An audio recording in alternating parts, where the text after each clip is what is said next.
CCTV fake CCTV വന്നിരുന്നല്ലോ, അതാരാ പ്രചരിപ്പിച്ചത്? അതാരാ പുറത്തുവിട്ടല്ലോ അറിയാം? പോലീസാണോ? എന്താണെന്ന് വെച്ചാൽ അത് നമ്മളിപ്പോ അന്വേഷിക്കുന്നവരുണ്ടല്ലോ, അതായത് എനിക്കും ഞാൻ അവളുടെ ഒരു കസിൻ ഇങ്ങനെ നമ്മൾ വീട്ടിലായിരിക്കും, അവളുടെ അമ്മയുടെ കൂടെ ആയിരിക്കും. അപ്പൊ പുറത്ത് ചേട്ടന്മാർ തപ്പിയിട്ട് വീഡിയോ, പോലീസ് അല്ല വീഡിയോ ഒന്നും എടുത്തത്, നമ്മൾ നോക്കുന്നവരാണ്. അവർ വീഡിയോ പിടിച്ചിട്ട് നമുക്ക് അയച്ചു ചോദിക്കും ലക്കു ആണോന്ന് നോക്കാം, ലക്കു ഞങ്ങൾ വിളിക്കുന്നത്, അവളാണോന്ന് നോക്കാൻ പറയും. അപ്പൊ നമ്മൾ നോക്കുമ്പോൾ അവൾക്ക് ഡ്രസ് ഉണ്ടോ ഇല്ല. അപ്പൊ മലാറ്റൂർ ആ പോളിന്റെ അവിടെയുള്ള വിശ്വസിൽ അത് കണ്ടപ്പോഴേ പറഞ്ഞത് അവളല്ലെന്ന്. ആശയ്ക്കോ കിട്ടി എങ്ങനെയൊക്കെയോ ഷെയർ ആയി പോയതാ. High guys, welcome back. Malayattoor മരണപ്പെട്ട ചിത്രപ്രിയയുടെ കേസാണ് നമ്മളോട് സംസാരിക്കുന്നത്. കഴിഞ്ഞ കുറച്ചധികം ദിവസങ്ങളായിട്ട് കുറച്ച് തിരക്കുകളായതുകൊണ്ടാണ് ഈ ഒരു വിഷയം സംസാരിക്കാൻ പറ്റാണ്ട് പോയത്. എന്തുകൊണ്ടോ ആ ഒരു വിഷയം സംസാരിക്കാണ്ടിരുന്നത് നന്നായി എന്ന് തന്നെയാണ് എനിക്കിപ്പോൾ തോന്നുന്നത്. കാരണം മറ്റൊന്നുമല്ല, മറ്റേ ജനഗണമന സിനിമയ്ക്കകത്ത് പറയുന്നത് പോലെ സത്യം പറയാനാണോ മീഡിയ, അല്ലെങ്കിൽ മീഡിയ പറയുന്നതാണോ സത്യം? കാരണം മീഡിയാസ് ഇവിടെ കാണിച്ചു കൂട്ടിയേക്കുന്ന ഓരോ കാര്യങ്ങളുണ്ട്. ആ ഒരു പെൺകുട്ടിയുടെ നേർക്ക് വന്നേക്കുന്ന കല്ലേറുകൾ, ഈവൻ മരണപ്പെട്ടിട്ട് പോലും പിച്ച് ചീന്തുന്ന കുറെ കാപാലികന്മാരെ നമുക്ക് കമന്റ് ബോക്സിൽ അങ്ങ് നമുക്ക് നല്ല രീതിയിൽ കാണാൻ പറ്റും. ആ ഒരു പെൺകുട്ടീനെ, ആ പെൺകുട്ടിയുടെ അച്ഛൻ, അമ്മ എന്ന് വേണ്ട സകലമാന കുടുംബക്കാരെ, നാട്ടുകാരെ ഒക്കെ പറഞ്ഞുകൊണ്ട് കുറെ ആൾക്കാരുടെ കമന്റുകൾ നമുക്ക് കാണാൻ സാധിക്കും. ഇവിടെ മീഡിയാസ് പറഞ്ഞേക്കുന്ന ഒരു കാര്യം 19 വയസ്സുള്ള പെൺകുട്ടിയെന്നാണ്. ആക്ച്വലി 19 വയസ്സില്ല, 18 വയസ്സാണുള്ളത്. ഈ ചെറിയൊരു 1 വയസ്സിന്റെ വ്യത്യാസമൊക്കെ അത്ര വലിയ ഭീകരമായിട്ട് കാണുമെന്ന് ചോദിച്ചു കഴിഞ്ഞാൽ തീർച്ചയായിട്ടും ഇത് കാണണം. ഇത്തരം കാര്യങ്ങൾ വരെ നമ്മൾ ചൂണ്ടിക്കാണിക്കണം. കാരണം മറ്റൊന്നുമല്ല, ഓപ്പറേഷൻ സിന്ദൂർ നടന്ന ടൈമിൽ പോലും ഇവിടെ തെറ്റായിട്ടുള്ള പ്രചരണങ്ങൾ നമ്മളോട്ട് എത്തിച്ചേക്കുന്ന ആളുകളാണ് ഇവിടുത്തെ മീഡിയാസ്. ഓക്കെ, ആ മീഡിയാസ് ഒരു പെൺകുട്ടിയെ മരണപ്പെട്ടിട്ട് ആ പെൺകുട്ടീനെ ആൾക്കാർക്ക് പിച്ച് ചീന്താനെ കൊണ്ട് ഇട്ട് കൊടുത്തേക്കുന്ന കുറെ പരിപാടികളാണ് ഇവിടെ കാണിച്ചു വിടേണ്ടത്. ഫസ്റ്റ് ആയിട്ട് പറയാനുള്ളത് ആ CCTV വിഷ്വൽസ്. ഇനി മീഡിയാസ് ഇതുവരെ നമ്മളോട്ട് എത്തിച്ചേക്കുന്ന കാര്യങ്ങൾ ഞാൻ ജസ്റ്റ് ഒന്ന് പറഞ്ഞുതരാം. അതായത് മലയാറ്റൂർ അയ്യപ്പൻ വിളക്ക് സംതിങ്, എനിക്ക് തോന്നുന്നു ഒരു ഉത്സവം സംതിങ് എന്തോകളാണ്. അപ്പം അത് കൂടാനെ കൊണ്ട് ബാംഗ്ലൂരിൽ ഏവിയേഷൻ പഠിച്ചിരുന്ന ഈ ഒരു പെൺകുട്ടി തിരിച്ച് നാട്ടിലേക്ക് വരികയാണ്. അങ്ങനെ അവർ വന്ന ടൈമിൽ രാത്രി കഴിഞ്ഞ ശനിയാഴ്ച രാത്രി 9 മണിക്ക് തൻ്റെ കാമുകനായിട്ടുള്ള അലൻ്റെ ഒപ്പം പുറത്തേക്ക് പോകുന്നു, കറങ്ങാൻ പോകുന്നു. അവർ മദ്യപിക്കുന്നു. അതിനുശേഷം ഇവൻ അവളെ, ആ ഒരു പെൺകുട്ടീനെ ഡ്രോപ്പ് ചെയ്യുന്നു. ശേഷം ഇവൻ തലക്കടിച്ച് ഇല്ലാണ്ടാക്കുന്നു. ഈ കാര്യങ്ങളൊക്കെയാണ് നമ്മളോട് എത്തിയിട്ടുണ്ടായിരുന്നത് അല്ലെ. 1-2 ദിവസം പോലീസുകാർ അന്വേഷിച്ചിട്ടുണ്ടായിരുന്നു. അതിനുശേഷം വേറെ തുമ്പോ വാല്യം ഒന്നും കിട്ടിയിട്ടുണ്ടായിരുന്നില്ല. പോലീസുകാർ തന്നെ വിചാരിച്ചു ഓക്കെ, അവർക്ക് ഒരു കാമുകനുള്ളതല്ലേ, അപ്പൊ അവർ ഒളിച്ചോടി പോയതായിരിക്കും എന്നൊരു സാധനം ഇട്ട് വെച്ചിട്ട് നേരെ എന്താണ് അതിനുശേഷം ഈ 2 ദിവസങ്ങൾ കഴിയുമ്പോഴാണ് അവിടെ ഈ ഒരു പെൺകുട്ടിയുടെ ബോഡി കിടന്ന് ദുർഗന്ധമൊക്കെ വന്ന് അങ്ങനെ ആൾക്കാർ മനസ്സിലാക്കി, നാട്ടുകാർ മനസ്സിലാക്കി, പോലീസുകാരെ വിളിച്ച് അങ്ങനെയാണ് ആ ഒരു പെൺകുട്ടിയാണ് മരണപ്പെട്ട എന്നൊരു സ്ഥിരീകരണത്തിലോട്ട് കാര്യങ്ങളൊക്കെ വന്നിട്ടുണ്ടായിരുന്നു. ഓക്കെ, ഇനി പോലീസുകാരുടെ കാര്യം പറയുമ്പോഴത്തേക്കിന് ഒരു പെൺകുട്ടിക്ക് റിലേഷൻഷിപ്പ് ഉണ്ടോ എന്തുമായിക്കോട്ടെ, നേരെ കാണാതായി കഴിഞ്ഞാൽ ഓക്കെ അവൻ്റെ കൂടെ ഒളിച്ചോരി പോയതാണ് എന്നുള്ളൊരു മുൻവിധിയോടുകൂടി തന്നെ എടുക്കുന്ന ഒരു കൂട്ടം ആളുകളുണ്ട്. ദയവ് ഇത് പോലീസുകാരല്ലേ, നിങ്ങൾ ആ ഒരു ഉത്തരവാദിത്തം കുറച്ചുകൂടി ഇതായിട്ടുള്ള രീതിയിൽ കാണിക്കണം എന്നുള്ളൊരു റിക്വസ്റ്റ് ആണ്. കാര്യം എല്ലാവരെയും ജനറലൈസ് ചെയ്ത് അങ്ങനെ കാണരുത്. ആൻഡ് ഈ ഒരു പെൺകുട്ടിയുടെ കേസ് പറയുമ്പോൾ പോലും രാത്രി 1 മണിക്ക് അവൾ ഇറങ്ങിപ്പോയി, അവൾ അങ്ങനെയാണ്. എന്നിട്ട് കുറെ ആൾക്കാർ പറയുന്നുണ്ട് അവക്ക് വേറെ കാമുകന്മാരുണ്ട്, അവക്ക് വേറെ അവന്മാരുമായിട്ട് അങ്ങനെ നടന്നേലും ഇങ്ങനെ നടന്നേലും അവക്ക് അങ്ങനെ തന്നെ വരണമെന്ന് പറയുന്ന കുറെ മൈത്താണ്ടികളുണ്ട്. ഉള്ള കാര്യം പറയാമല്ലോ, അങ്ങനെ പറയുന്നവന്മാരുണ്ട്. എന്തുവാണ് നിങ്ങൾക്ക്? ആദ്യം തന്നെ ഞാൻ ഇങ്ങോട്ടൊരു ന്യൂസ് വെക്കാം. അതായത് ഈ മീഡിയാസ് പുറത്തോട്ടേക്കുന്ന ഒരു CCTV വിഷ്വൽസ്. ഇനി നമ്മൾ എറണാകുളം മലയാറ്റൂരിലേക്കാണ് പോകുന്നത്. ഇന്നലെ ഏറെ ദുരൂഹതയുണ്ടാക്കുന്ന ഒരു വാർത്ത അവിടെ നിന്നെത്തി. അതായത് കാണാതായ ഒരു 19 വയസ്സുകാരി ചിത്രപ്രിയ എന്നാണ് ആ കുട്ടിയുടെ പേര്, മരിച്ച നിലയിൽ കണ്ടെത്തുകയായിരുന്നു. ഇതൊരു കൊലപാതകമാണ് എന്ന നിഗമനത്തിൽ തന്നെയാണ് പോലീസ് ഉള്ളത്. ആ കുട്ടിയുടെ സുഹൃത്തിനെ ഇന്നലെ ഇപ്പോൾ കസ്റ്റഡിയിലെടുക്കുകയും പിന്നീട് വിട്ടയക്കുകയും ചെയ്തിരുന്നു. ഒപ്പം ചിത്രപ്രിയ ഒരു യുവാവിനൊപ്പം ബൈക്കിൽ പോകുന്ന ചില CCTV ദൃശ്യങ്ങൾ കൂടി അന്വേഷണ സംഘത്തിന് കിട്ടിയിട്ടുണ്ട്.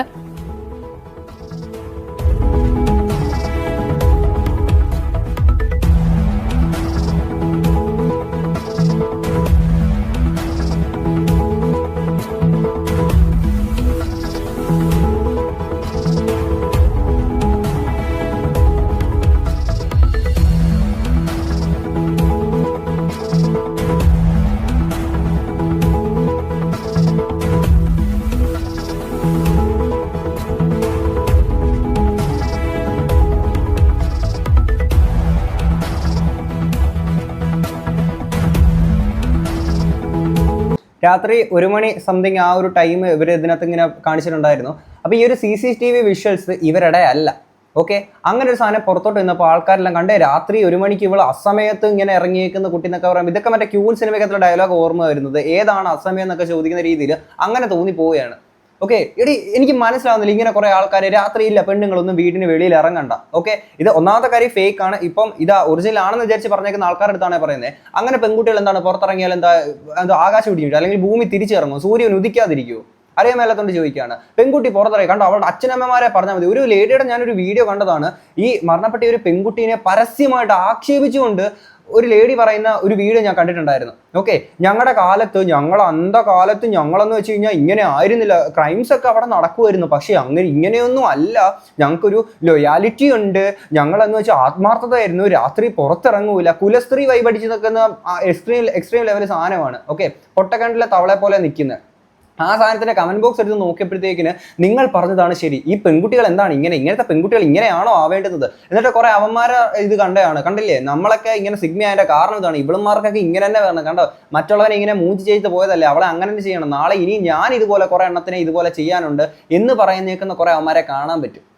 ഓക്കെ, ഇവിടെ രാത്രി പുറത്ത് വേണ്ട. ഇപ്പം കുറെ ആൾക്കാർ ചോദിക്കും, നിന്റെയൊക്കെ വീട്ടിലുള്ള പെണ്ണുങ്ങളെ ആണെങ്കിൽ ഇതുപോലെ രാത്രി പുറത്തിറങ്ങി വിടുകോടാ എന്ന് കുറെ അവന്മാർ ഇപ്പം കൊണ്ടുകൊണ്ട് വരും. ഓക്കെ, ഇങ്ങനത്തെ പല വിഷയങ്ങൾ സംസാരിക്കുമ്പോൾ നേരെ ചോദിക്കുന്നു, നിന്റെ വീട്ടിൽ ഇങ്ങനെ പുറത്തിറക്കി വിടുക എന്നൊരു സാധനം ഒരിക്കൽ ആൾക്കാർ, എടാ നീയൊന്നും വിടണ്ട, നീയൊക്കെ വീട്ടിൽ ഇങ്ങനെ കെട്ടിപ്പൂട്ടി വെച്ചിട്ട് ജയിലിനകത്ത് ഇട്ട് ഒരു താക്കോലും പൂട്ടിയിട്ട് അങ്ങനെ വെച്ചേക്കുക, പെണ്ണുങ്ങളെ അങ്ങനെ വെച്ചേക്കുക. ഓക്കെ, മരണപ്പെട്ടു പോയ പെൺകുട്ടിയാണ്, ആ ഒരു കാര്യത്തിൽ നമുക്ക് എല്ലാവർക്കും ദുഃഖമുള്ള ഒരു കാര്യമാണ്. പക്ഷെ ഇങ്ങനെ പറയുന്ന കുറെ പുന്നാരമക്കളുണ്ട്, അതുകൊണ്ട് പറയാണ്ടിരിക്കാൻ പറ്റില്ല, അതുകൊണ്ട് ജസ്റ്റ് പറഞ്ഞു എന്ന് മാത്രമേ ഉള്ളൂ. ഓക്കെ, ഇനി ഈ ഒരു വിഷയത്തെ കുറിച്ചിട്ട് ലൈഫ് ഓഫ് അനന്ത് ചാനലിൽ അനന്ത് ബ്രോ ഇതിനെ പറ്റിയിട്ട് ഡീറ്റെയിൽ ആയിട്ട് കുറച്ച് കാര്യങ്ങൾ തിരക്കിയിട്ട് അവരുടെ സുഹൃത്തുക്കളുമായിട്ട് തിരക്കിയിട്ട് ഒരു വോയിസ് ക്ലിപ്പ് പുറത്ത് വിട്ടിട്ടുണ്ടായിരുന്നു അവരുമായിട്ട് സംസാരിക്കുന്നത്.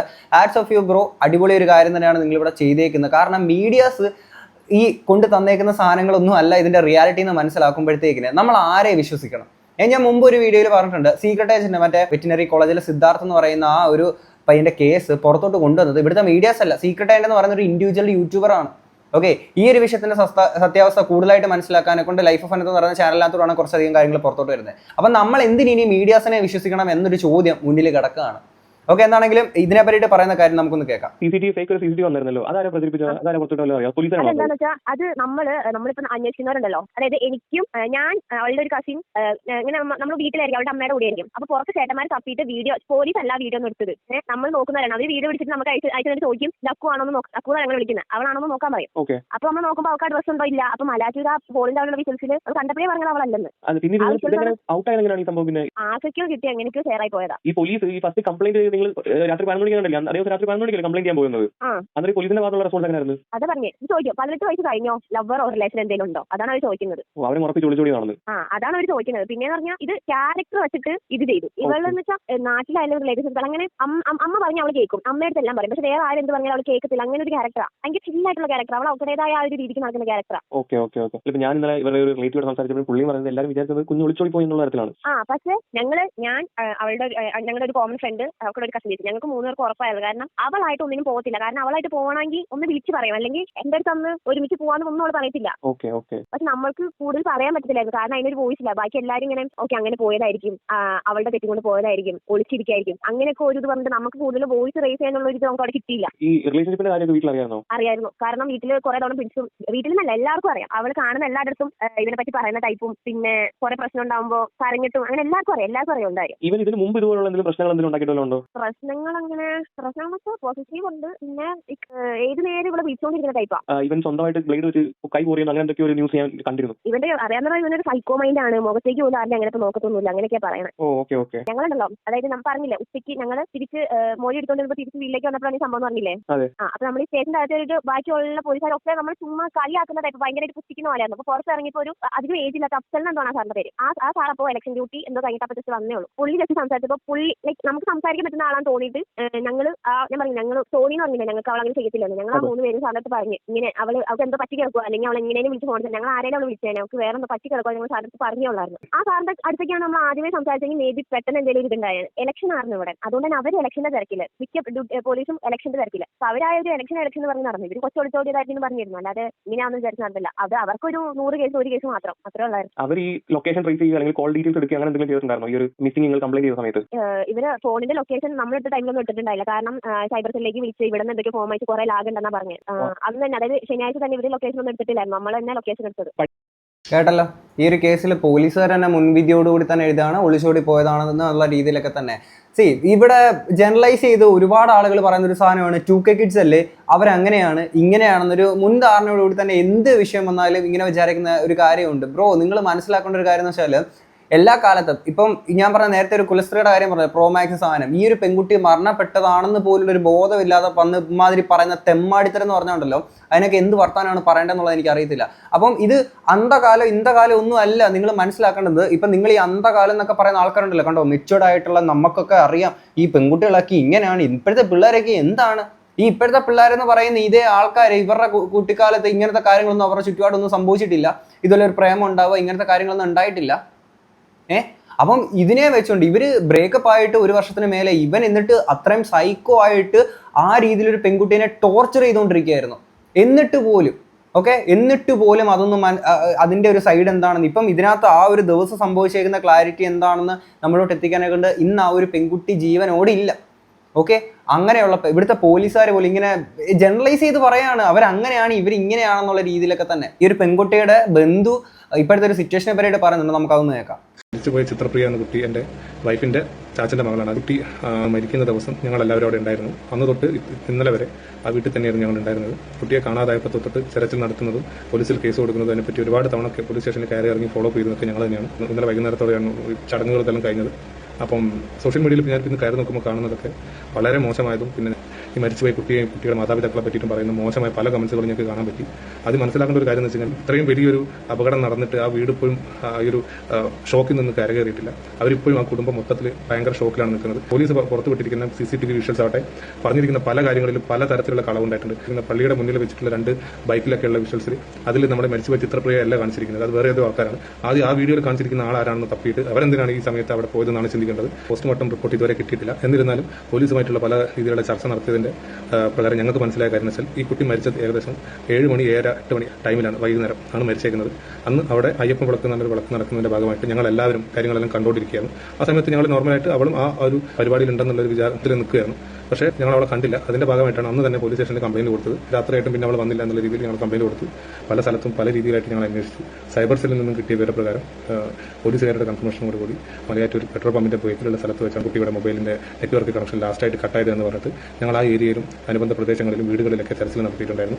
എന്നിട്ടൊന്നും ഒരു തുമ്പും കിട്ടാത്തതിന്റെ പേരിൽ ഞങ്ങൾ വീണ്ടും പോലീസുകാരായിട്ട് പല തവണയായിട്ട് സ്റ്റേഷനിൽ കയറി കാര്യങ്ങൾ പറയുകയും അവരിൽ നിന്നുണ്ടായ റോങ് ഇൻഫർമേഷൻ വെച്ചിട്ട് ഞങ്ങൾ വീട്ടുകാരെല്ലാവരും തന്നെ കൂടുതൽ ദിവസങ്ങൾ അങ്ങനെ കൊണ്ടുപോവുകയാണ് ചെയ്തത്. കാരണം അവർ പറഞ്ഞത് പല ദിവസങ്ങളായിട്ട് പല വിഷ്വൽസിൽ അവർ അവിടെ കണ്ടു ഇവിടെ കണ്ടു എന്നൊക്കെ പറഞ്ഞിട്ട് ഞങ്ങൾ കരുതിയത് എന്താ വെച്ചാൽ ഈ കുട്ടി ഈ പറഞ്ഞ അലൻ എന്ന വ്യക്തിയുമായിട്ട് ഒളിച്ചോടി പോവുകയാണ് കരുതിയിരുന്നത്. പക്ഷേ ഇവരുടെ ഈ തെറ്റായ ഇൻഫർമേഷൻ കാരണം ഞങ്ങൾക്ക് 3 ദിവസം പഴക്കം ചെന്നൊരു മൃതദേഹമാണ് ഞങ്ങൾക്ക് കിട്ടിയത്. എനിക്ക് പറയാനുള്ളത് എന്താണെന്ന് വെച്ച് കഴിഞ്ഞാൽ ഈ സോഷ്യൽ മീഡിയയിൽ പ്രചരിച്ചുകൊണ്ടിരിക്കുന്ന പല വീഡിയോയും പല കമൻസും എല്ലാം റോങ് ആണ്. CCTV വിഷ്വൽസിൽ ഒന്നിലും തന്നെ ഈ പറഞ്ഞ കുട്ടിയുടെ ഒരു ഫോട്ടോസോ ഒരു വിഷ്വൽസോ ഉണ്ടായിട്ടില്ല. അതേ ഉറപ്പിച്ച് പറയാൻ കാരണം എന്ന് വെച്ചാൽ ഈ വിഷ്വൽസിലുള്ളതൊക്കെ 1:30-ക്കുണ്ടായ വീഡിയോസും 2 മണിക്ക് 3 മണിക്കൊക്കെ പുലർച്ചെയുള്ള വീഡിയോസാണ്. അതിലൊന്നും തന്നെ ഈ കുട്ടി ഉണ്ടായിട്ടില്ല. തെറ്റായ വാർത്തകളാണ് പ്രചരിച്ചുകൊണ്ടിരിക്കുന്നത്. അതുകൊണ്ട് തന്നെ ആ വിഷയങ്ങളിൽ കാര്യമായിട്ടുള്ള കാരണങ്ങൾ അറിയാതെ അല്ലെങ്കിൽ പോസ്റ്റ്മോർട്ടം റിപ്പോർട്ട് പോലും വരാതെ ഉള്ള ഈ സാഹചര്യത്തിൽ ദയവ് ചെയ്ത് നിങ്ങൾ ഇതുപോലെയുള്ള മോശം കമന്റുകളോ അല്ലെങ്കിൽ കുട്ടിയെക്കുറിച്ചുള്ള മോശമായ കാര്യങ്ങളോ പറയാതിരിക്കുക. സ്വന്തം മകളെ നഷ്ടപ്പെട്ട വേദനയിൽ ആ ഒരു അച്ഛനും അമ്മയും അത്രയും നീറി കഴിയുന്നതിൻ്റെ ഇടയ്ക്കാണ് ഈ രീതിയിൽ കുറേ ആളുകൾ കുറേ പടച്ചു വിട്ടുകൊണ്ടിരിക്കുന്നത്. അതിൻ്റെ കൂട്ടത്തിൽ മീഡിയാസ് സൂപ്പറാണ്, അടിപൊളിയാണ്. എന്താണെങ്കിലും അനന്തപുര പുറത്തോട്ടേക്കുന്ന വേറെ കുറച്ച് വോയിസുകൾ ഉണ്ടായിരുന്നു, അതുകൂടെ നമുക്കൊന്ന് കേൾക്കാം. കുടുംബമല്ല വേണ്ടത്, ഇവൻ ശരിക്കും പറഞ്ഞാൽ ചാവുകയാണ് വേണ്ടത്. ഇവന് വേണ്ടി എന്തൊക്കെ ചെയ്തിട്ടുണ്ട്. ആ ഒരു ഇവള് റിലേഷൻഷിപ്പിൽ ഉണ്ടായിരുന്ന ടൈമിലാണെങ്കിൽ കൂടെ അത്രയ്ക്കും ട്രസ്റ്റ് ചെയ്തിട്ടും എന്തുകൊണ്ട് അത്രയ്ക്കും സിൻസിയർ ആയിട്ട് നിന്നേ. ഇവൻ വേറെ ഗേൾ ഫ്രണ്ട് ആയിട്ട് പോയപ്പോഴാണ് ഇവൾ ആ റിലേഷൻ തന്നെ സ്റ്റോപ്പ് ചെയ്തത്. അത് കഴിഞ്ഞിട്ട് ഇവൻ ഇത്രയും വിളിച്ച് ശല്യപ്പെടുത്തിയിട്ടും എല്ലാ ടോർച്ചറും അനുഭവിച്ചുകൊണ്ടിരിക്കുകയായിരുന്നു. ഇവന്റെ കൂടെ ആരോ ഒരാൾ കൂടി ഉണ്ട് എന്നുള്ള കാര്യം ഉറപ്പാണ്. അല്ലാണ്ട് ഇവള് വാച്ച് അങ്ങനെ യൂസ് ചെയ്യുന്ന ടൈപ്പല്ല, വളരെ റെയർ ആയിട്ട് യൂസ് ചെയ്യുന്ന ഒരാളാണ്. വേറെ ഒന്നും ഇവന്റെ വാച്ചും അല്ല ഇത് കൺഫേം ആയിട്ടുണ്ട്. അപ്പോൾ വേറെ ആരും ഉണ്ട് ഇതിൻ്റെ അകത്ത്. പക്ഷെ അത് ആരാന്നുള്ള കാര്യം ഇവൻ പറയണില്ല. ഇവൻ കുറ്റം ഫുള്ളായിട്ട് ഇവൻ എടുക്കണേ പോയി ജയിലിൽ കിടക്കട്ടെ, അത്ര മാത്രമേ പറയാനുള്ളൂ. ജയിലിൽ കിടക്കല്ലോ, ഇവനെ തല്ലിക്കൊള്ളാം. പുറത്ത് സ്റ്റേഷന്റെ പുറത്തേക്ക് വന്ന് ഇവനെ കൊല്ലാനുള്ള ഒരു ആരെങ്കിലും ഒന്ന് ചെയ്താൽ മതി. നിങ്ങൾ കേട്ടല്ലോ, അവന് മറ്റൊരാളുമായിട്ടൊരു ബന്ധത്തിലോട്ട് പോയിട്ടൊക്കെയാണ് ഈ ഒരു റിലേഷൻഷിപ്പ് ബ്രേക്കപ്പ് ആയിരിക്കുന്നത്. അതായത് ഇവന്റെ ചേട്ടൻ്റെ ഭാര്യയുടെ ഒരു പെങ്ങളുണ്ട്, ഈ സഹോദരിയുണ്ട്. ആ സഹോദരിയായിട്ട് ഇവൻ ബന്ധത്തിൽ പോയിട്ടായിരുന്നു ഇവർ ഇത്തരത്തിൽ ബ്രേക്കപ്പ് ആവാൻ കാരണം ഉണ്ടായിരിക്കുന്നത്. ഇവന്റെ ഭാഗത്ത് തെറ്റുമുണ്ട്. ഈ പെൺകുട്ടിനെ ബ്ലെയിം ചെയ്യുന്ന ആൾക്കാർ മനസ്സിലാക്കി ഇവന്റെ ഭാഗത്ത് തെറ്റുമുണ്ട്. എന്നിട്ട് ഇവർ നീണ്ട 1 വർഷത്തോളം ബ്രേക്കപ്പ് ആയിരുന്നു. അതിനുശേഷം ഇവൻ പലതവണയായിട്ട് പാച്ചപ്പ് ചെയ്യാൻ ശ്രമിച്ചിരുന്നു. ഈ പെൺകുട്ടിനെ അത്രത്തോളം ഇവൻ ശല്യം ചെയ്തതും നല്ല ടോക്സിക് ആയിട്ടുള്ള ഒരു റെഡ് ഫ്ലാഗ് ആയിട്ടുള്ള ഒരു സൈക്കോ ആണ് ഇവൻ. അങ്ങനെ ചെയ്തേക്കുന്ന ഒരു പുന്നാരമോനായിരുന്നു. അങ്ങനെയുള്ള ഇവനെയാണ് ഇതുപോലെ ഗ്ലോറിഫൈ ചെയ്തിട്ട് കുറെ എണ്ണങ്ങൾ ആ ഒരു പെൺകുട്ടീനെ മരിച്ചു പോയിട്ടും ആ ഒരു പെൺകുട്ടീനെ പിച്ച് ചീന്തിക്കൊണ്ടിരിക്കുന്നത്. ആൻഡ് ഇതിനകത്ത് ഈ ഒരു പെൺകുട്ടിയുടെ ബോഡിക്ക് അടുത്ത് കിടന്നിരുന്ന ആ ഒരു വാച്ച് ഈ ഒരു പെൺകുട്ടിയുടെ അല്ലെന്നും അല്ലെങ്കിൽ അലന്റെ അല്ലെന്നും ഉള്ളൊരു സംശയങ്ങൾ ഇവർ പ്രകടിപ്പിക്കുന്നുണ്ട്. മറ്റാരുടെയെങ്കിലും ഒരു ഇൻവോൾവ്മെന്റ് കൂടി ഇതിനകത്ത് ഉണ്ടാവും എന്നുള്ള കാര്യങ്ങൾ സംസാരിക്കുന്നുണ്ട്. അതിന്റെ ഒരു വോയിസ് ഞാൻ കൊണ്ടുവെക്കാം. എന്താണ് ഇവന്റെ കൂടെ വേറെ ആരെങ്കിലും ഉണ്ടെന്നോ അല്ലെങ്കിൽ ഫ്രണ്ടിന് എന്തായാലും അവളൊന്നും ചെയ്യാൻ പറ്റത്തില്ല. കാരണം അവൾക്ക് അത്യാവശ്യം ഇവര് ഏകദേശം ഒരു സെയിം വെയിറ്റാ വരുന്നത്. ഇവളെ എടുത്ത് ഇപ്പൊ പൊക്കി മാറ്റാൻ ഒന്നും അവന് പറ്റത്തില്ല. വെയിറ്റ് ഉണ്ട് അവൾക്ക്. അവിടെ ചുമ്മാ ബോധത്തോടെ പോയി നമ്മളെ കടിച്ചു പിടിച്ച് കുറച്ച് മാന്തുന്ന ടൈപ്പാ. നല്ല ഹൈറ്റ് ഉണ്ട്, നല്ല ഹൈറ്റ് ഉള്ള നല്ല അത്യാവശ്യം ഹൈറ്റുള്ള ഒച്ച. ചെയ്യുവാണെങ്കിൽ ബാക്കിൽ കൂടെ പറ്റത്തുള്ളൂ, അല്ലെങ്കിൽ വേറെ ആരെങ്കിലും മേജ് ഉണ്ടാവും ചെയ്യും. അല്ലെങ്കിൽ അവൻ ഒറ്റയ്ക്കാണെങ്കിൽ ബാക്കിൽ കൂടെ പറ്റത്തുള്ളൂ. ഓരോരോ തെളിവ് കിട്ടുമ്പോൾ മാത്രമേ സത്യം പറയുന്നുള്ളൂ, അല്ലാതെ ബാക്കി ഫുള്ളും കള്ള പറയും. ഇതിന്റെ സത്യാവസ്ഥ എന്താണെങ്കിൽ ഇനി മുന്നോട്ടുള്ള ദിവസങ്ങളെ നമുക്ക് മനസ്സിലാകുകയുള്ളൂ. ഇനി വേറെ കുറച്ച് കാര്യങ്ങളോട് പറഞ്ഞു നമുക്ക് അതോടെ കേൾക്കാം. മിസ്സാവണം. എൻ്റെ ഒരു അരമണിക്കൂർ മുന്നേ നമ്മുടെ റൂംമേറ്റിനെ വിളിച്ചിട്ടുണ്ടായിരുന്നു. അപ്പോൾ അത്രയും നേരം എല്ലാ കാര്യവും നമ്മളടുത്ത് ഷെയർ ചെയ്യുന്ന ഒരു കുട്ടിയാണ്. അപ്പോൾ അത്രയും നേരം അവൻ്റെ കൂടെ പോകണം എന്നുള്ളൊരു പ്ലാൻ്റെ അകത്തേ ഉണ്ടായിരുന്നില്ല ആ കുട്ടിക്ക്. അപ്പോൾ പെട്ടെന്ന് എന്തോ അവൻ പറഞ്ഞിട്ടാണ് അവൾ അന്ന് അവിടുന്ന് പോയിട്ടുണ്ടായിരുന്നത്. അവളുടെ അമ്മ ഞാൻ പറയാതെ ഇവിടുന്ന് നാട്ടിലേക്ക് പോയത് അവിടെ ഉത്സവവും പിന്നെ അവളുടെ ഒരു അനിയൻ്റെ ബർത്ത്ഡേൻ്റെ അല്ല ഫംഗ്ഷൻ്റെ ആ ഒരു ഇതിനകത്ത് പോയതാണ്. അപ്പോൾ അത്രയും നേരം എന്താ പറയണ്ടേ, നമ്മളാണ് ഇവിടുന്ന് കയറ്റി വിട്ടത് നാട്ടിലേക്ക്. അപ്പോൾ ഇവളിപ്പോൾ അങ്ങനെ ഇവനായിട്ട് അലെന്ന് പറഞ്ഞല്ലോ, അതെന്ന് പറയുന്നത് ഇവളുടെ എക്സാ. ആ എക്സ് എന്തോ വിളിച്ചിട്ട് പറഞ്ഞുകൊണ്ട് മാത്രമാണ് അവൾ പോയേക്കണത്. ഇവള് മിസ്സാവണ അരമണിക്കൂർ മുന്നേ ഇവിടുന്ന് റൂംമേറ്റിനെ വിളിച്ചിട്ടുണ്ടായിരുന്നു. ഇവളുടെ അമ്മേനെ വിളിച്ചിട്ട് പറയണ്ടേ അമ്മേടെ ഇങ്ങനെ വീട് എത്താറായി എന്ന് പറഞ്ഞിട്ടാണ് പോയിട്ടുണ്ടായിരുന്നത്. പക്ഷെ ആ കൊല്ലാനുള്ള രീതിയിലേക്കാണെന്ന് ആരും വിചാരിച്ചിട്ടുണ്ടായിരുന്നില്ല. എന്നിട്ട് അത്രയും ബ്രൂട്ടലായിട്ടുള്ള രീതിയിൽ തന്നെയാണ് അവൻ ആ ഒരു കുട്ടീനെ ഇല്ലാണ്ടാക്കിയേക്കുന്നത്. ഓക്കെ. ആൻഡ് ഇനി ഈ ഒരു ഇവരുടെ റിലേഷൻഷിപ്പിനെ പറ്റിയിട്ടുള്ള കൂടുതൽ കാര്യങ്ങൾ ഇതിനകത്ത് സംസാരിക്കണമെങ്കിൽ നമുക്ക് അതോടൊന്ന് കേൾക്കാം. റിലേഷൻഷിപ്പ് സ്റ്റാർട്ട് ചെയ്ത് എത്ര കാലമായി? എന്താ പറയാ 10th ഒക്കെ പഠിക്കുമ്പോഴേ റിലേഷൻ ഉള്ളതാ. പക്ഷെ ഇടയ്ക്ക് ബ്രേക്കപ്പ് ആയായിരുന്നു. എത്ര കാലം ഇത് നീണ്ടു നിന്നായിരുന്നു? 2-3 റിലേഷൻ ഉണ്ടായിരുന്നു. അതിന്റെ ഇടയിൽ ഇവനൊരു ചേട്ടനുണ്ട്. ഇവന്റെ ചേട്ടന്റെ കല്യാണം കഴിഞ്ഞപ്പോൾ ആ ചേച്ചിയുടെ ഒരു അനിയത്തി ഉണ്ടായി. ആ അനിയത്തിക്ക് ഇവന് ഇഷ്ടമാണെന്ന് പറഞ്ഞിട്ട് പ്രശ്നമാക്കി. അവൾ എന്തോ കൈയൊക്കെ മുറിച്ച് പ്രശ്നമാക്കിയിട്ട് ആകെ സീനായിട്ട് ഈ അലൻ ആ പെണ്ണിന് ഇഷ്ടമാണെന്ന് പറഞ്ഞാണ്. അങ്ങനെ പ്രശ്നം വന്നാണ് ഇവര് ബ്രേക്കപ്പ് ആയത്. ഓക്കെ. അവന് ഈ പറയുന്ന പോലെ റിലേഷൻഷിപ്പ് വേറെ പോയിട്ടാണ് ഇവര് ബ്രേക്കപ്പ് ആവുന്നത് അല്ലേ? അതായത് ഇവന്റെ ചേട്ടന്റെ ഭാര്യയുടെ അനിയത്തി. ഈ സംഭവം നടന്നിട്ട് ഒരു കൊല്ലത്തിൽ പുറത്തായോ? ബ്രേക്കപ്പ് ആയിട്ടോ? ബ്രേക്കപ്പ് ആയിട്ട് ഒരു കൊല്ലത്തിൽ തന്നെ ആ ഒരു ഉത്സവം നടന്ന ആ ഒരു സമയത്ത്. അതിനുശേഷമാണോ ഈ ചിത്രപ്രിയ ബാംഗ്ലൂരിലോട്ട് പോകുന്നത്? ബാംഗ്ലൂർ പോയത് ഈ വർഷം. ശരിക്കും അവർക്ക് 18 വയസ്സേ ഉള്ളൂ. സെപ്റ്റംബറിലാണ് 18 വയസ്സായത്. എല്ലാത്തിനും 19 പക്ഷെ അവർക്ക് 18 വയസ്സേ ഉള്ളൂ. അപ്പം ഈ ബാംഗ്ലൂർ പോയത് ബ്രേക്കപ്പിന് മുമ്പോ ശേഷമോ? ശേഷം ഈ വർഷം അവൾ പോയത്. അതായത് അവരുടെ ബർത്ത്ഡേക്ക് മുന്നേ പോയത്, സെപ്റ്റംബറിന് മുന്നേ. ഈ അലൻ എങ്ങനെ ആള്? ഇവൻ ഡ്രഗ് അഡിക്റ്റ് വല്ലതും ആണോ? ഡ്രഗ്സ് യൂസ് ചെയ്യുന്ന അവൻ കുടിക്കും. പിന്നെ ഇവന്റെ വീടിന്റെ അടുത്തുള്ള ആൾക്കാരുടെ അടുത്ത് ഇവളിങ്ങനെ മിസ്സിംഗ് ആണ് അങ്ങനെ പറയുമ്പോ അവിടെയുള്ള ചേച്ചിമാർ പറഞ്ഞതെന്ന് വെച്ചാൽ നിങ്ങൾ അവിടെ നിന്ന് നോക്കാം, അത് വല്ല പുഴയിൽ എവിടെയും പോയി നോക്കും, ചിലപ്പോൾ അവൻ ആ കൊച്ചിനെ എന്തെങ്കിലും ചെയ്തിട്ടുണ്ടാവും. അങ്ങനെയായിരുന്നു എന്റെ വീടിന്റെ അടുത്തുള്ളവരൊക്കെ പറയുന്നത്. കുടി മാത്രമേ ഉള്ളൂ, വേറെ മറ്റേ പൊടി പരിപാടി ഒന്നുമില്ല? MDMA അങ്ങനെയൊന്നും? പൊടിയൊന്നും ഉണ്ടെന്ന് തോന്നുന്നില്ല. വലിക്കും കുടിക്കും എന്ന് അറിയാം. പക്ഷെ അവനായിട്ട് ഞാൻ കണക്ട് അല്ല. കാരണം എനിക്ക് ആ ഒരു ഇവള് ബ്രേക്കപ്പ് ആയിരുന്നു പിന്നെയും കണക്ഷൻ ഉള്ളതിന് അത്ര താല്പര്യം ഇല്ലായിരുന്നു. ഇവനായിട്ട് ഞാൻ സംസാരിച്ചിട്ടില്ല. ഇനി വേറെ ചില ആളുകൾ പറഞ്ഞുകൊണ്ട് വരും ഈ പെൺകുട്ടീനെ ഇത്രയും എന്താ പറയാ വലിച്ചു കീറിക്കൊണ്ട് മരിച്ചതിന് ശേഷം ഇങ്ങനെ കീറിയേക്കുന്ന കുറച്ച് ടീംസ് ഉണ്ടല്ലോ, അവരിനിയും പറഞ്ഞോണ്ട് കണ്ടോ 10ാം ക്ലാസ്സിൽ റിലേഷൻഷിപ്പോ കണ്ടോ, അപ്പോൾ അത് ശരിയല്ല, കണ്ടോ ഞങ്ങളുടെ കാലത്തൊന്നും ഞങ്ങൾ 10ാം ക്ലാസ്സിലല്ല റിലേഷൻഷിപ്പ് ആയത്, മൂക്കി പല്ല് മുളച്ചിട്ടാണ് ഞങ്ങൾക്ക് ആദ്യമായിട്ടൊരു പ്രേമം ഉണ്ടാവുന്നത് എന്നായിരിക്കും ഇങ്ങനത്തെ കുറെ ടീംസ് പറയാൻ പോകുന്നത്. ഈ ഒരു പ്രായമൊക്കെ ആകുമ്പോൾ ആർക്കാണെങ്കിലും ഇങ്ങനത്തെ ഉള്ള പ്രണയം ഇങ്ങനത്തെ ഉള്ള കാര്യങ്ങളൊക്കെ ഇതൊക്കെ സ്വാഭാവികമായിട്ടുള്ളൊരു കാര്യമാണ്. അതൊന്നും നിങ്ങൾക്ക് ഈ പെൺകുട്ടീനെ വലിച്ചു കയറിക്കൊണ്ടിരിക്കുന്ന ആൾക്കാർക്ക് അത് തോന്നിട്ടില്ലെങ്കിൽ നിങ്ങൾക്ക് എന്തെങ്കിലും മാനസിക രോഗമാണെന്ന് നിങ്ങൾ മനസ്സിലാക്കുക. ഓക്കെ.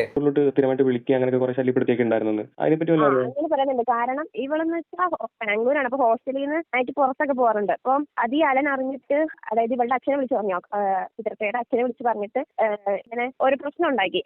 അവൻ ഇവളിങ്ങനെ പുറത്തിറങ്ങുന്ന കേസ് ഉള്ളതും കൊണ്ട് അവൻ ഇവളുടെ അച്ഛനെ വിളിച്ച് പറഞ്ഞിട്ട് ഓരോ പ്രശ്നം ഉണ്ടാക്കാം, വീട്ടിൽ പ്രശ്നം ഉണ്ടാക്കാൻ നോക്കണോ അങ്ങനെയൊക്കെ ഉണ്ടായിരുന്നു. എന്നിട്ട് ഈ ചിത്രപ്രിയ അവിടെയുള്ള ഒരു സീനിയർ ചേട്ടനുണ്ട്, ആ ചേട്ടനെ കൊണ്ട് അലനെ വിളിപ്പിച്ചിട്ട് ഇങ്ങനെ ദേഷ്യപ്പെടിനെ അങ്ങനെ ചെയ്യില്ല അങ്ങനെയൊക്കെ കുറെ പറഞ്ഞു. ഈ ബ്രേക്കപ്പ് ആയതിനു ശേഷവും ഇവൻ നിരന്തരം ഇങ്ങനെ ട്രൈ ചെയ്യുന്നുണ്ടായിരുന്നോ പിന്നെയും റിലേഷൻഷിപ്പിലാവാൻ വേണ്ടിയിട്ട്? ഉണ്ടായിരുന്നു. അതായത് ബ്രേക്കപ്പ് ആയി കഴിഞ്ഞിട്ട് പിന്നെയും വന്നിട്ട് ഇല്ലടി ഞാൻ ഇനി അങ്ങനെ ചെയ്യത്തില്ല, അങ്ങനെ പോകത്തില്ല എന്ന് പറഞ്ഞ് പിന്നെ ഇവളെ കൺവിൻസ് ചെയ്ത് സെറ്റാക്കും. എന്നിട്ട് ഒരു എനിക്ക് അറിയാവുന്നത് എല്ലാം വിശ്വസിച്ചിട്ട് ഇവന്റെ ഇൻസ്റ്റയുടെ പാസ്വേഡ് ഇവക്ക് കൊടുത്തു.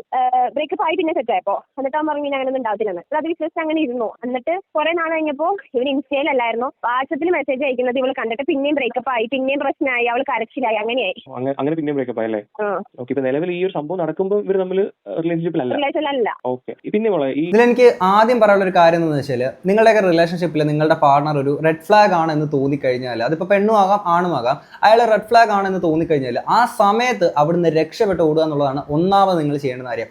രണ്ടാമത്തെ കാര്യം, നിരന്തരമായിട്ട് അയാൾ വീണ്ടും നിങ്ങളെ ശല്യപ്പെടുത്തുകയാണ്, ടോർച്ചർ ചെയ്യുകയാണ്, അത്രയും സൈക്കിക് രീതിയിൽ പെരുമാറുകയാണെന്നുണ്ടെങ്കിൽ എത്രയും പെട്ടെന്ന് തന്നെ നിങ്ങളുടെ പേരൻസിൻ്റെ അടുത്ത് കാര്യം അറിയിച്ച് നേരെ പോലീസ് കംപ്ലയിൻറ്റ് കൊടുക്കുക എന്നുള്ളതാണ് രണ്ടാമത് നിങ്ങൾ ചെയ്യേണ്ട കാര്യം. ഇത് ഞാൻ എടുത്തു പറയാനുള്ള കാര്യം എന്താണെന്ന് വെച്ചാൽ, മുമ്പ് നമ്മൾ ഇത്തരത്തിലുള്ള പല വിഷയങ്ങൾ റിയാക്ട് ചെയ്തതിൻ്റെ ഭാഗമായിട്ട് നമ്മളോടുള്ള വിശ്വാസം കൊണ്ട് എന്തുമായിരിക്കാം എനിക്ക് പലരും പേഴ്സണലി മെസ്സേജ് അയച്ചിട്ട് പറയാറുണ്ട്, ബ്രോ അല്ലെങ്കിൽ ചേട്ടാ ഇങ്ങനെ ഒരു സീൻ ഉണ്ട് എൻ്റെ റിലേഷൻഷിപ്പിൽ, എന്താ ചെയ്യേണ്ടതെന്ന് എനിക്ക് അറിയത്തില്ല, പെട്ട് കിടക്കാണ് എന്നൊക്കെ രീതിയിൽ പറഞ്ഞിരിക്കുന്ന ലോക്കായിട്ട് കിടക്കുന്ന പല ആൾക്കാരും നമുക്ക് അറിയാം കേട്ടോ. അപ്പം അതിൽ ചില ആളുകൾ ഇവരെന്നെ ഫിസിക്കലി എന്നെ ഭയങ്കരമായിട്ട് അബ്യൂസ് ചെയ്തുകൊണ്ടിരിക്കുകയാണ്, എൻ്റെ ശരീരത്തിൽ മൊത്തം ഈ സിഗരറ്റിൻ്റെ ഇതൊക്കെ ഉണ്ടോ, ഒരുത്തൻ ഡ്രഗ് അടിച്ചിട്ട് ഭയങ്കര ഒരു ഇത് ഔട്ടായിട്ട് കട്ടായിട്ട് ഇവൻ മറ്റേ സിഗരറ്റിൻ്റെ ഇതൊക്കെ വെച്ചിട്ട് ശരീരത്ത് കയ്യിലും അവിടെ ഇവിടെയൊക്കെ കുത്തി പാടൊക്കെ ഉണ്ടാക്കുന്ന അങ്ങനത്തെ സീൻ വരെ ഉണ്ടായിട്ടുണ്ട്. ഞാൻ പറഞ്ഞത് നിങ്ങൾക്ക് ഇത്രയും എന്താണ് സഹിച്ച് ക്ഷമിച്ച് ഇവിടെ നിൽക്കേണ്ട ആവശ്യം എന്താണ്, ഒന്ന് രക്ഷപ്പെട്ട് ഓടിക്കൂടെ, ഒരു പോലീസ് കംപ്ലയിൻറ്റ് കൊടുത്തുകൂടെ എന്നൊക്കെ പറയുമ്പോഴത്തേക്കിനും അവർ പെട്ട് കിടക്കുകയാണ്. ഓക്കെ, അതിൽ പറഞ്ഞ മറ്റു പല കാരണങ്ങളൊന്നും ഞാൻ ഇവിടെ സംസാരിക്കുന്നില്ല. അപ്പം അതിന് അവർ പേടിച്ച് പുറത്ത് കിടക്കാത്തതിൻ്റെ വേറൊരു സാധനമുണ്ട്. ഇവിടുത്തെ കുറേ കുലസ്ത്രീകളുണ്ടല്ലോ, അൾട്ടിമേറ്റ് പ്രോമാക്സ് ആയിട്ടുള്ള കുലസ്ത്രീകളും പുരുഷന്മാരും ഉണ്ട്. കമന്റ് ബോക്സിൽ നമുക്ക് ഈ ഒരു കേസ് തന്നെ കാണാൻ പറ്റും. ഇങ്ങനെയുള്ള ആളുകളോടുള്ള നല്ലൊരു പേടി അവർക്കുണ്ട്. എനിക്ക് നിങ്ങളുടെ അടുത്ത് പറയാനുള്ള ആരെ മൈൻഡ് ചെയ്യേണ്ട കാര്യമില്ല. കാര്യം ഇവരാരും നിങ്ങളുടെ വീട്ടിന് അവരാരും പണിയെടുത്തിട്ടല്ല നിങ്ങളുടെ വീട്ടിൽ അരി വേവിക്കുന്നത്. നിങ്ങളുടെ വീട്ടിൽ നിങ്ങളുടെ അച്ഛനമ്മ നിങ്ങളൊക്കെ ജോലിക്ക് പോയിട്ടൊക്കെ തന്നെയല്ലേ വീട്ടിൽ അരി വയ്ക്കുന്നത്. അവരെ മൈൻഡ് ചെയ്യേണ്ട ആവശ്യമില്ല. ഇങ്ങനെ തോന്നിക്കഴിഞ്ഞാൽ ഒന്നും നോക്കണ്ട, നിങ്ങളുടെ ലൈഫാണ്, അതിൽ നിന്ന് പുറത്തു വരിക എന്നുള്ള കാര്യം മാത്രം ചെയ്യുക. എന്തോ ഫോട്ടോസ് കണ്ടിട്ടാണ് ഇവൻ ഈ ഭയങ്കരമായിട്ട് ഈ ഒരു റിയാക്ട് ചെയ്യുന്നുള്ള തരത്തിലൊക്കെ ന്യൂസ് വരുന്നത്. അതിനെപ്പറ്റി അങ്ങനെ ചെയ്തതിന് പറയുന്നുണ്ട്. ഇവർക്കെന്ന് വെച്ചാൽ അത്യാവശ്യം കമ്പനിയും കാര്യങ്ങളൊക്കെ ഉള്ളതാ. അപ്പോ ബാംഗ്ലൂരായാലും നാട്ടിലായാലും അത്യാവശ്യം കുറെ കമ്പനിയും എല്ലാം ഉള്ളതാ. അപ്പൊ അവൻ അതൊക്കെ കണ്ടിട്ടാണ് അങ്ങനെ ചെയ്തതെന്ന് പറയുന്നത്. പിന്നെ അവൻ തന്നെ ഇനിയിപ്പോ അവൻ പറയുന്നത് മാത്രമേ വിശ്വസിക്കാൻ പറ്റത്തുള്ളൂ. അവക്കടെ ഒരു സൈഡില്ല നമുക്ക് കേൾക്കാൻ വേണ്ടിയിട്ട്. എന്താ നടന്നതെന്നൊന്നും പറയാൻ പറ്റൂല. ചിത്രപ്രിയ പൊതുവെ ഇങ്ങനെ അത്യാവശ്യം ഒരു ജിൽ ടൈപ്പ് ആണല്ലേ? ഭയങ്കര ചിൽ ടൈപ്പ്. അവള് എല്ലാരും കണ്ണടച്ച് വിശ്വസിക്കുന്ന പറഞ്ഞാൽ എല്ലാവരും വിശ്വസിക്കും. അവൾ ഒരു തവണ പറ്റിച്ചു അറിയാലും പിന്നെ അവൾ വിശ്വസിക്കും. പക്ഷെ അവർക്ക് പറഞ്ഞു കൊടുത്താൽ അവർക്ക് അറിയാം, പക്ഷെ അവർക്ക് അത് മനസ്സിലാക്കി പെരുമാറാൻ അറിയത്തില്ല. അത് പൊട്ടിക്കൊച്ചാ. ഒരു പെൺകുട്ടിക്ക് ഇച്ചിരി ബോയ്സ് ടൈപ്പാണ്, കുറച്ചധികം ബോയ്സ് ആയിട്ടൊക്കെ ഫ്രണ്ട്ഷിപ്പ് ഉണ്ടെന്നൊക്കെ പറഞ്ഞാൽ തന്നെ ഇവിടുത്തെ കുറെ പ്രോമാക്സ് കുലപുരുഷന്മാർക്കൊക്കെ അങ്ങ് പൊളിയും. അവള് ശരിയല്ല, ഈവൻ ആ കുട്ടി മരണപ്പെട്ടാൽ പോലും ഇതൊക്കെ കിട്ടേണ്ടതാണ് എന്ന് തന്നെ പറയുന്ന ആൾക്കാരുണ്ട്. നമുക്കങ്ങനെ കുറച്ച് ആൾക്കാരെ കാണാൻ പറ്റും. നിങ്ങളൊക്കെ ഏത് കാലത്താണ് ജീവിക്കണേ?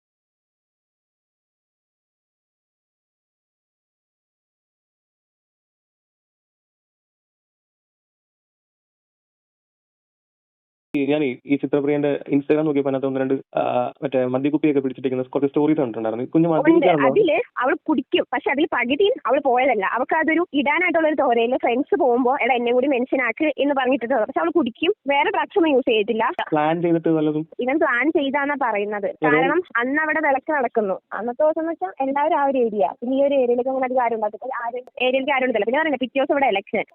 അതുപോലെ ഇവൻ കറക്റ്റ് ഒളിവിലും പോയി തിങ്കളാഴ്ച വൈകുന്നേരമാണ് അവൻ വന്ന് ഹാജരായത്. അതുപോലെ വേറൊരു കാര്യം മീഡിയസിലൂടെ നമ്മളോട് എത്തിയേക്കുന്ന കാര്യം, ഇവർ രണ്ടുപേരും പുറത്തു പോയി മദ്യപിച്ചു അങ്ങനെയൊക്കെ പോയി ഉണ്ടായിരിക്കുന്ന സീൻ എന്നുള്ള രീതിയിലായിരുന്നു മീഡിയസ് നമ്മളോട്ട് എത്തിച്ചേക്കുന്ന കാര്യം. പക്ഷേ അതിനൊരു മറ്റൊരു സൈഡ് കൂടിയുണ്ട്, അത് ഇങ്ങനെയാണ്. അപ്പോൾ മീഡിയസ് ഇവിടെ എന്തൊക്കെ പടച്ചു വിട്ടാലും അതിനകത്തുള്ള ക്ലാരിറ്റി വന്ന് പറയാനെ കൊണ്ട് ആ ഒരു പെൺകുട്ടി ഇന്ന് ജീവനോട് ഇല്ല എന്നുള്ളതാണ് ഇതിനകത്തുള്ള ഒരു സാഡ് റിയാലിറ്റി. സ്മെല്ല് കിട്ടിയപ്പോഴാണ് അങ്ങോട്ട് വരും. ആ ഏരിയ എന്ന് വെച്ചാൽ അത് ജസ്റ്റ് ഒരു ഗ്രൗണ്ട്, ഒരു പറമ്പ് പോലെ. അവിടെ നിന്ന് കുറച്ച് താഴേക്ക് ഇറങ്ങിയാണ് പിന്നെ വീടുകളുള്ളൂ. നോർമലി കാണാൻ പറ്റത്തില്ല എന്ന് പറഞ്ഞാൽ നമ്മൾ ഇവിടെ നിന്ന് അങ്ങോട്ട് പോകുമ്പോൾ അങ്ങനെ കാണത്തില്ല, ശ്രദ്ധിക്കത്തില്ല. അങ്ങനെ അങ്ങ് നോക്കിയാലേ കാണത്തുള്ളൂ. അവിടെ നിന്ന് ഇങ്ങോട്ട് വരുമ്പോൾ ജസ്റ്റ് അവിടെ ബനിയന്റെ ഇത് കാണായിരുന്നു. ജസ്റ്റ് ആ ഒരു ബനിയന്റെ. പിന്നെന്ന് പറഞ്ഞാൽ അപ്പുറത്തെ വീട്ടിലെ ചേട്ടൻ ജസ്റ്റ് പുറത്തിറങ്ങി സൈഡോട്ട് നോക്കിയാൽ കാണാൻ പാകത്തിനാ കിടക്കുന്നത്. പക്ഷെ എന്തോ കണ്ടില്ല. അവരും ഈ 2 ദിവസമായിട്ട് അവരും കണ്ടില്ലെന്നാ പറയുന്നല്ലേ? നിങ്ങളൊക്കെ അവിടെ നോക്കിയതല്ലായിരുന്നു? ആ ഭാഗങ്ങളിലൊക്കെ സെർച്ച് ചെയ്തല്ലായിരുന്നോ? എന്നുവെച്ചാൽ ആ കറക്റ്റ് സ്പോട്ട് നോക്കിയിട്ടില്ല, അതിന് ചുറ്റുപാടും തപ്പിയതാ. അല്ല കല്ലുകൊണ്ട് വല്ല മറച്ചു വല്ല വെച്ചേക്കുന്ന ആ രീതി വല്ല? അല്ല ജസ്റ്റ് കിടക്കുമായിരുന്നു. ഫോട്ടോസ് ഉണ്ടായിരുന്നോ? ബോഡിയൊക്കെ ഭയങ്കരമായിട്ട് ചീർത്തിട്ട് ഈ കാലിനൊക്കെ ഉണ്ടല്ലോ ഒരുമാതിരി മഞ്ഞ കളർ, അതെന്ന് വെച്ചാൽ വെയിൽ തണുപ്പൊക്കെ അടിച്ച് അങ്ങനെ ആയതാന്ന് പറയുന്നത്. ഭയങ്കരമായിട്ട് വീങ്ങിയായിരുന്നു ബോഡി അല്ലേ? ഭയങ്കരമായിട്ട് വീർത്ത്, പിന്നെ തലയ്ക്ക് 7 അടി ആഴത്തിലാ പരിക്കെന്ന് പറഞ്ഞത്. അപ്പം ആ തലയുടെ ഉള്ളിൽ കൂടെ ഈ പുഴുവൊക്കെ ചെയ്ത് ചെവി കൂടെ ഒക്കെ വന്നായിരുന്നു. അത്രയ്ക്ക് ഇതായിരുന്നല്ലേ? അത്രയ്ക്ക് ഇതായിരുന്നു. നീ കാണാൻ പോയായിരുന്നോ? നേരിട്ട് ഞാൻ കണ്ടു, എനിക്ക് കാണണമെന്ന് ഞാൻ പറഞ്ഞു. ഈ ഡോഗ് ഷോക്കോട് വന്നിട്ട് ഇവള് കിടന്നോടത്തുനിന്ന് ജസ്റ്റ് അപ്പുറത്തുള്ള പറമ്പിൽ പോയി തിരിച്ചാണ് ഇങ്ങോട്ട് പിന്നെ വന്നത്. അപ്പൊ മേ ബി ആ പറമ്പിൽ ഇവര് പോയി ഇരുന്നിട്ടുണ്ട്. അവിടെ വെച്ച് എന്തെങ്കിലും നടന്നോന്ന് ഒന്നും അറിയത്തില്ല. അവന്റെ വായനയിൽ എന്ത് വരുന്നോ അതേ അറിയത്തുള്ളൂ. പിന്നെ തെളിവുകളും വെച്ച് അവനിപ്പോ പറഞ്ഞുകൊണ്ടിരിക്കുന്ന മൊത്തം കള്ളത്തരങ്ങളാണ്. അവനുണ്ടല്ലോ, അവൻ വന്ന് ഹാജരായെന്ന് പറഞ്ഞില്ലേ അന്ന് ഇവനെ കൊണ്ട് ചുമ്മാ തെളിവെടുപ്പിന് ഇവൻ വന്ന വഴികളും എല്ലാം പോയി. അന്ന് ഈ വഴി കൂടെ പോയതാ. എന്നിട്ട് അവൻ പറഞ്ഞില്ല കൊച്ചോടെ കിടപ്പുണ്ടെന്ന്. അപ്പോഴും അവൻ പറഞ്ഞില്ല. പിറ്റേ ദിവസം നമ്മളായിട്ടാണ് വിളി. അതിൽ കൂടെ പോയിട്ട് അവൻ പറഞ്ഞില്ല. തെളിവെടുപ്പിന് അവൻ കൊണ്ട് ഇറക്കിയിട്ടെന്നാ പറഞ്ഞത്. ഇതൊക്കെ ചെയ്തിട്ട് അവൻ പറഞ്ഞില്ല. ഇത്രയും ക്രൂരതകൾ കാണിച്ചിരിക്കുന്ന പൊന്നുമോനെ പറ്റിയിട്ട് നിങ്ങൾ അവൻ്റെ ഒരു മൈൻഡ് സെറ്റ് ഒന്ന് ആലോചിക്കുക. എങ്കിൽ അത്രയും ഉള്ള ഒരു എന്താ പറയുക മുറിവാണ് തലയിലുള്ളത് എന്നുള്ള രീതിയിലൊക്കെ പറയുമ്പോഴത്തേക്കിന് ആ കുട്ടീനെ എന്താണ് ഇവർ ചെയ്തേക്കുന്നത്, അല്ലെങ്കിൽ ഇവൻ ചെയ്തേക്കുന്നത് ഒന്ന് ആലോചിക്കുക. എന്നിട്ട് മരണപ്പെട്ട് കിടക്കുന്നത് ഗോവിന്ദസ്വാമി ഒന്നും അല്ലല്ലോ, ഇങ്ങനെ വലിച്ചു കീറാനെ കൊണ്ട് ആ കുട്ടിയുടെ ചേതനറ്റ ശരീരത്തെ പോലും റെസ്പെക്ട് ചെയ്യാൻ പറ്റാതെ ഇമാതിരി തോന്നിയാസങ്ങൾ പടച്ചു വിടുന്ന ആളുകൾ മനസ്സിലാക്കുക. നിങ്ങളുടെ വേണ്ടപ്പെട്ട ആർക്കെങ്കിലും ഇങ്ങനെ ഒരു സിറ്റുവേഷൻ ഉണ്ടാവുമ്പോഴും ഇതേ രീതിയിൽ തന്നെ ആയിരിക്കും നിങ്ങൾ സംസാരിക്കുക. ഇന്ന് ആ ഒരു പെൺകുട്ടിയുടെ അച്ഛനമ്മ ഇവരൊക്കെ അത്രത്തോളം, അല്ലെങ്കിൽ ആ കുട്ടിയുടെ വേണ്ടപ്പെട്ട ഒരു സുഹൃത്തുക്കളൊക്കെ നല്ല രീതിയിൽ വേദനിക്കുന്നുണ്ട്. അതിൻ്റെ പുറത്ത് നിങ്ങൾക്ക് എങ്ങനെയാണ് അതിൽ കണ്ട ആനന്ദം കൊള്ളാൻ പറ്റുന്നത്? കണ്ടില്ലേ, ആ ഒരു പെൺകുട്ടി മറ്റൊരുത്തൻ്റെ ഒപ്പം ഉള്ള ഒരു ഫോട്ടോ കണ്ടു. പെൺകുട്ടികളാകുമ്പോൾ ആൺസുഹൃത്തുക്കളായിട്ടൊക്കെ ഉള്ള ഫോട്ടോ കണ്ടെന്നൊക്കെ വന്നേക്കാം. എന്നതിൻ്റെ അർത്ഥം അത് വേറൊരു രീതിയിലാണെന്ന് തന്നെയല്ല. ഓക്കെ, അവിടെ അവനാണ് ഇത്തരത്തിൽ മറ്റൊരു ബന്ധവും കാര്യങ്ങളൊക്കെ ആയിട്ട് പോയിരിക്കുന്നത്. അവനത് പോവാം. എന്നിട്ട് വിട്ട് നിന്നിട്ടും ആ പെൺകുട്ടി മറ്റൊരുത്തൻ്റെ ഒപ്പം ഫോട്ടോ ഇടുവോ റിലേഷൻഷിപ്പിലോ പോവോ എന്തും ആയിക്കോട്ടെ, അതിന് ഇവൻ എന്നാ കോപ്പാണ്. എന്നിട്ട് ഇവനെ ഗ്ലോറിഫൈ ചെയ്യുന്ന കുറേ എണ്ണത്തിന് നമുക്ക് കാണാൻ പറ്റും. ആ മൈത്താണ്ടി മോനെ കിട്ടാവുന്ന പരമാവധി ശിക്ഷ കിട്ടണോ എന്നുള്ളതാണ് എൻ്റെ വ്യക്തിപരമായിട്ട് ഒരു അഭിപ്രായം. എന്താണെങ്കിൽ ഇത്രയും കേട്ട് നിങ്ങൾക്ക് എന്താ തോന്നുന്നുള്ളത് തീർച്ചയായിട്ടും കമന്റ് ബോക്സിൽ പറയാം. നമുക്ക് അടുത്തൊരു വീഡിയോ കാണാം. അപ്പോൾ ശരി.